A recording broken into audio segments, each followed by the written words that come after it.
Welcome to another Northern Monkeys data sheet review. This time we're going to take a look at Bladeguard Veterans and the different leaders, detachments and combos that you can do with this unit. So their role in this Space Marine army is really kind of twofold. They have decent output, lots of attacks with power swords, but kind of a low strength to go with that volume. So they're not quite a kill-all kind of unit. The main role of Bladeguard seems to be a kind of defensive bodyguard unit, something that goes with characters like captains or epic heroes, and really is just kind of a tough anvil unit that you want to be kind of leveraging to hold primary points, absorb charges from dangerous enemy units, and generally just stick around. And with their price being dropped down to 80 points per unit, they're actually one of the more durable things Space Marines can put out there. So this is the general just stats of the Bladeguard, outside of anything else. It's 80 points for 3 of them, or 160 points for 6. And genuinely, they don't look like anything crazy, they've only got a 3-up save, but they're actually incredibly efficient. That 80 point price tag is fairly nuts. That's, even though you only get 3 of them, that's down on the same level as like intercessors. However, every single one of these guys has 3 wounds and a 4+ invuln. So they've got almost as many wounds as something like intercessors, but then the 4-up invuln just really takes their durability up there. They also are all armed with these mastercrafted power weapons, so they do quite a lot of damage in melee with their 4 attacks each. Again, as we've said before, they do have kind of a low strength, but there's lots of ways to buff that in Space Marines with all the different combos and characters that they have. And I think right now is just a really good time to be playing Bladeguard Veterans, either in big 6-man units that hammer home into the enemy, or in little 3-mans that just kind of skirmish and do actions. They're good for both of those things. Even if they are the big squad, if it's going to be your hard hitter, they're a little vulnerable to modifiers like -1 damage and things like that. So quite a long-winded ability here. All to say, basically in melee, they get reroll 1s to hit for their squad, or reroll save rolls as 1, as long as you're making an invulnerable saving throw. So you can't be on a 3-up armor save rerolling, it has to be the 4-up invuln, which is not too bad really. Now, I found this to be a surprisingly good ability. You think reroll 1s, it's just kind of like meh, whatever. But it just genuinely can be like really surprising for your opponent. The reroll saves is often the one I find myself going for, just because you can just really like spike out of nowhere. I've had this get charged into by some really like heavy hitting melee threats, like Orc Knobs or a Ballistus Dreadnought, and they've just bounced off the unit. Because the 4-up invuln is like fine, but when you get rerolling 1s, it can just sort of happen that you get these incredible spikes. So, and just tank all your saves, which is absolutely fantastic. Now, there is a thing as well, if you've got a leader in this unit, generally all Space Marine heroes, they hit on 2s in combat. So being able to get that guaranteed hits, that reroll 1s in combat, is really, really good for like the efficiency of the powerful leaders that you'll want in this squad.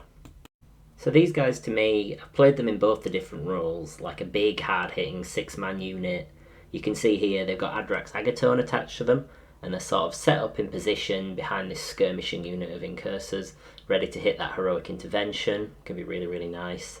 And just generally being tough and kind of a menacing threat that you can bully your opponent with, which is really, really good because they are genuinely scary. And now with their points drops, that big squad has actually become quite efficient. I've also ran them as like little 3-mans that just kind of hold the line and try and tank for your opponent. They can be surprisingly tough to deal with, I think here it looks like they were brawling with an overlord and his bodyguards. And the squad just sort of held out for the entire game, like holding on to this point and contesting it, which is really, really good, and it gave time for these other units to push up, and as you can see, a healthy tally of Necrons has been destroyed in the background there. So, yeah, I've found that you can't really go wrong with Bladeguard, 6-man or 3-man. I just really like them, and always find a way to kind of get results out of them. So in terms of detachments, you can't really go wrong with Gladius Task Force. This is a really, really good one for Bladeguard. Giving them access to advance and charge is a really good way of making this unit way more of a threat. With them only having a 6-inch move, they're kind of like very predictable in terms of where they can go, and you have to stage them pretty well if you're going to try and get the charge off on your opponent. But having that advance and charge just makes them way more kind of difficult to deal with. They also really like the Honour the Chapter stratagem. +1 to wound and +1 AP. That's just perfect for them. They're only strength 5, so they're going to struggle wounding certain things, especially like big vehicles and the like. but with the extra wound roll and the extra AP, it can make them a real nasty threat to a lot of things. And I've found that the only in death does duty end is 2 CP for an automatic fight on death. This is really nice on Bladeguard. Your opponent's going to have to commit like a big unit to taking down your like 6-man squads of Bladeguard. So having them all fight on death is just a really good way to get that like extra value out of the squad. And often your opponent can't just kind of chip away at these guys, they have to commit something big to finish them off, especially if they're a melee army. So I've found they're just like a very good target for that stratagem. Now Vanguard Spearhead, I've also had some success using them here. This basically, the main combo that you want to do is to give them the Blade Driven Deep enhancement. You can put some good leaders in this squad, captains, lieutenants, chaplains. All 3 of those are pretty decent. I've gone with a chaplain before just because the +1 to wound is really nice. And yeah, it just lets these guys really punch up. Being able to infiltrate from the Blade Driven Deep enhancement is just great because they're a slow unit, so having access to that can really make them be a real threat. And your opponent kind of struggles to deal with it. This like big challenging unit moving up on their flank can be really annoying for them. And you can also do cool tech things like with the Deadly Prize stratagem. Because they're so durable, like maybe when you infiltrate them up, you can let them actually just sit on a midfield objective, even if you just sort of tow on with like one guy, and then use the Deadly Prize stratagem to essentially sticky this objective. Can be really nice just for giving your opponent kind of a headache and a puzzle of how they're going to deal with you, which is kind of what you want to do with the Vanguard Spearhead. It's a very tricky detachment. So yeah, genuinely give them a try in that. They also really like the durability boost from the detachment ability. That -1 to be hit and the extra cover, it really helps them with their slightly worse save than normal sort of elite troops. And as well as that, they're just generally super durable for their price. So you're not so necessarily worried about them being stuck out in the open when they infiltrate, because they can just be so tanky against certain armies like Guard. Now in terms of leaders, there's lots of good choices for these guys. I don't really think you can go wrong with many things. A lieutenant is really good in them, giving that fallback and charge is nice, and the lethal hits, they enjoy that with their relatively low strength weapons. However, I think there's a few that stand out, namely Captain Sakarius here. He's 85 points, so you get him in a full 6-man squad of these guys for 245 points. And yeah, he's just really good at leading them. He has a similar kind of melee profile to the Bladeguard, just like striking out with a power sword. So generally it's nice for like being able to go into the same thing. You really want to kind of fight other Space Marines, enemy elite infantry with these guys, and they'll be pretty decent into them. What Sakarius does though is he really makes this far more of a sort of flexible tool. His 2 main abilities, aside from his fighting prowess, are giving his squad Scout 6, which is really nice on Bladeguard. Again, they're a little slow, so they just get to do that move up and kind of get more of a positional advantage on your opponent. Even if you go second, you just make sure that you've got a place where they can scout behind terrain. And yeah, it's a very good, very valuable ability to have, especially on Bladeguard. And the Knight Champion of Macragge, this basically is a reactive move. So this is great. It's a flat 6-inch reactive move, which is very powerful, as we talked about last video with the Combi Weapon Lieutenant. And this just makes the Bladeguard able to kind of push up and threaten enemies, and then if you've killed the enemy unit or you failed a charge and your opponent tries to bring something up to counter them, just being able to get that 6-inch move away from them, it can be really annoying for your opponent to have to deal with. And you can just end up kind of with a Space Marine army, especially with like Vanguard and the Combi Weapon Lieutenant and Captain Sakarius, where you almost get to have your movement phase on your opponent's movement phase because all your guys are just dipping in and out. So it can be really taxing for your opponent to deal with. However, as a warning, this is also like very taxing for you to deal with, all these different combos and possibilities. But yeah, Captain Sakarius is a very solid leader for the Bladeguard. Now I think I would have given a special mention to the captain in this slot because he is a fairly decent leader for the Bladeguard.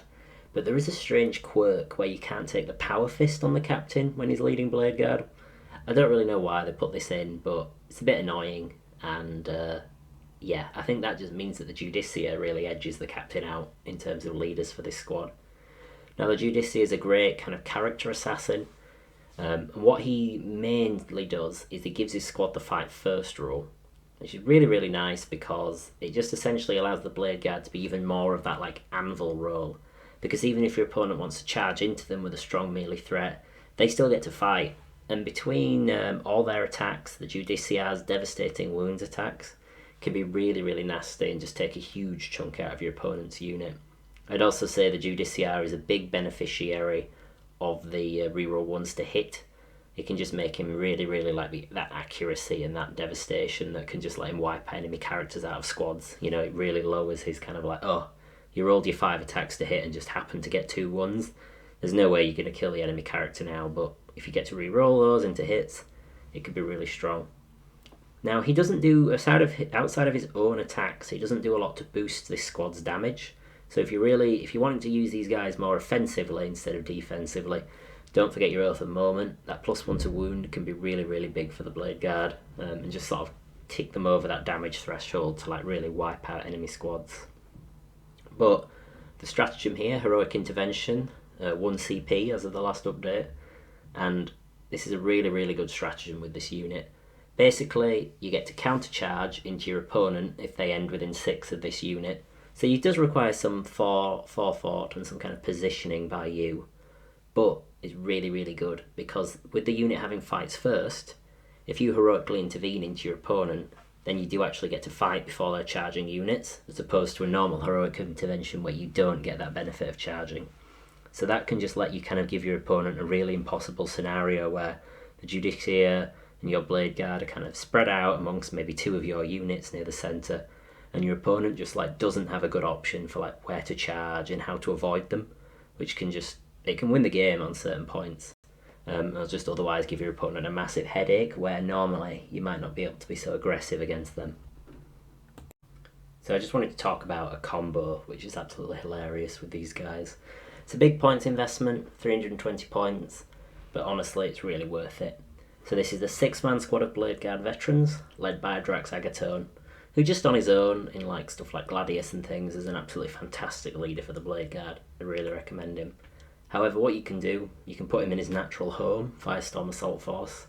Now the reason you'd want to do this really, that detachment doesn't have great synergies with Bladeguard, but the reason you'd want to do this is because of an enhancement.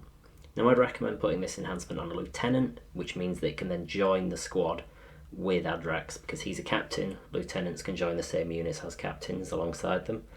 And for just 10 points, they have an enhancement in there that lets the bearer and the unit that he's leading ignore all modifiers to their characteristics. Now this includes AP and damage, which is what's really important here. And this is the big weakness of the squad, is that they're 2 damage, AP 2. They can kind of get a bit sort of put down by Armour of Contempt and anything like a Redemptor Dreadnought or a Catan Shard that's X- damage. So those are the real like weaknesses, and this combo just completely removes that. Now Adrax Agatone, he lets his unit reroll all their wound rolls. Obviously you can get reroll ones to hit with the Bladeguard, and this combo just flattens almost anything in the game. I've never seen anything survive this unit, like making contact with them. Adrax Agatone has 5 attacks at strength 10, damage 3. The Lieutenant can have a Power Fist, that's 5 attacks, strength 8, damage 2. And then the Bladeguard themselves, obviously with there being 6 of them, they get 24 attacks coming out of the unit. It's just really, really nice, and they just chop through anything. There's not really much your opponent can do about it. I mean, maybe with really, really good Feel No Pains or something like that, they might survive. But I've never seen anything survive it. Like, this unit will kill a Catan in a single turn, which is really, really nice. And I just think it's one of those combos that they don't really exist in the game very much. But this one, 320 points for this squad that's relatively durable. It's kind of nice. And I think it's something that, as a Space Marine player, if you're really struggling with your opponent running like loads of Rogal Dawns or loads of Catan Shards and things like that, this can be the kind of thing that really lets you just smash through those and like push through those stat checklists, you know, big knights. Even they'll go down to this squad. Now, stuff that's toughness 10 or more can be quite good against this combo, because even with the lethal hits from the Lieutenant and the reroll wounds from Adrax, the Bladeguard would still be wounding on 6s.